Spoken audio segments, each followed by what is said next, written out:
श्वेत क्रांति, जिसे ऑपरेशन फ्लड के नाम से भी जाना जाता है, ने भारत को दूध की कमी वाले देश से दुनिया के सबसे बड़े मिल्क प्रोड्यूसिंग कंट्री में बदल दिया, जिससे लाखों रूरल फैमिलीज की लाइवलीहुड में वृद्धि हुई। इसकी सक्सेस के बावजूद क्लाइमेट चेंज की इमर्जिंग चैलेंजेस, इंक्रीजिंग डिमांड और सस्टेनेबल प्रैक्टिसेस की आवश्यकता के कारण आज श्वेत क्रांति 2.0 की आवश्यकता है। इसका उद्देश्य टेक्नोलॉजिकल प्रोग्रेस के माध्यम से मिल्क प्रोडक्शन को और बढ़ाना, सस्टेनेबल डेयरी फार्मिंग सुनिश्चित करना, दूध की क्वालिटी में सुधार करना और फार्म टू फार्म तक प्राइस चेन को बढ़ाना है। चलिए आगे बढ़ते हैं और सबसे पहले जानते हैं कि क्या है श्वेत क्रांति 1.0।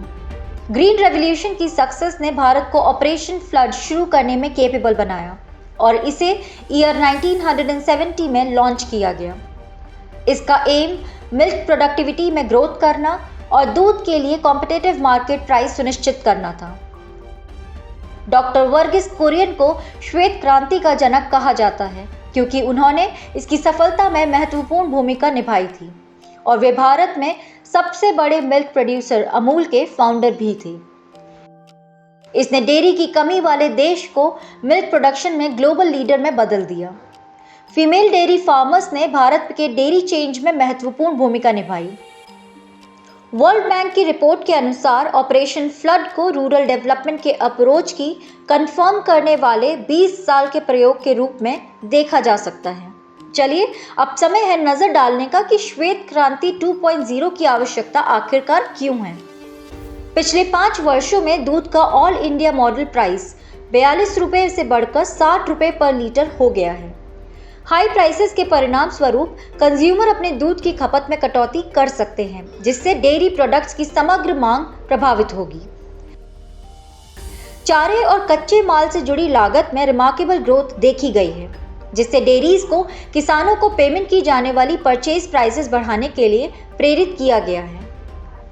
इन्फ्लेशन और बढ़ी हुई उत्पादन लागत कंज्यूमर्स पर पड़ती है क्योंकि मांग में कमी आने से पहले कंज्यूमर्स दूध के लिए कितनी अधिक पेमेंट कर सकते हैं, इसकी भी एक सीमा है। चलिए अब आगे बढ़ते हैं और जानते हैं कि भारत श्वेत क्रांति 2.0 कैसे लागू कर सकता है। भारत एसएमपी के लिए जीएसटी रेट के बराबर लाने के लिए क्लैरिफाइड बटर और मिल्क फैट पर जीएसटी को 12% से घटाकर 5% करने पर विचार कर सकता है। ये डेयरी इंडस्ट्री की लंबे समय से चली आ रही मांग रही है और इससे अल्टीमेटली मिल्क प्रोड्यूसर्स का लाभ होगा। Rural income will increase, demand will increase और फाइनेंशियल इंप्रूवमेंट में तेजी आएगी। मार्केट शेयर में वृद्धि इस बात पर निर्भर करती है कि इमर्जिंग मार्केट्स की इकोनॉमी से उत्पन्न अवसरों और खतरों को देखते हुए डेयरी फार्मों की कैपेबिलिटीज और उनके रिसोर्सेज का उपयोग कैसे किया जा सकता है। एनिमल प्रोडक्शन पर सब्सिडी देना और पशु बाजारों को एनकरेज करना, प्रोड्यूस्ड मिल्क के लिए लॉजिस्टिक्स की सुविधा, स्पेशली कैटल के आर्टिफिशियल इंसेमिनेशंस में बेहतर वेटनरी फैसिलिटी, रूरल लेवल पर प्रोड्यूस्ड डेयरी की खरीद के लिए प्राइवेट सेक्टर की फर्म को प्रोत्साहित करना, पशु खरीद के लिए स्मॉल और मीडियम लेवल के किसानों के लिए लो इंटरेस्ट पर लोन, एग्रीकल्चर प्रैक्टिसेस, क्लीनलीनेस, पीने के पानी और फॉडर क्वालिटी, पाइपलाइनों का प्रकार और क्वालिटी, इन सभी को हेल्दी मिल्क के लक्ष्य के साथ जोड़ा जाना चाहिए। चलिए अब एक बार नजर डालते हैं कि इसकी आगे की राह क्या हो सकती है। श्वेत क्रांति 2.0 मॉडर्नाइजेशन, इनोवेशन और स्टेबिलिटी के माध्यम से डेयरी इंडस्ट्री में रेवोल्यूशन लाने का एक ट्रांसफॉर्मेटिव अपॉर्चुनिटी प्रस्तुत करती है।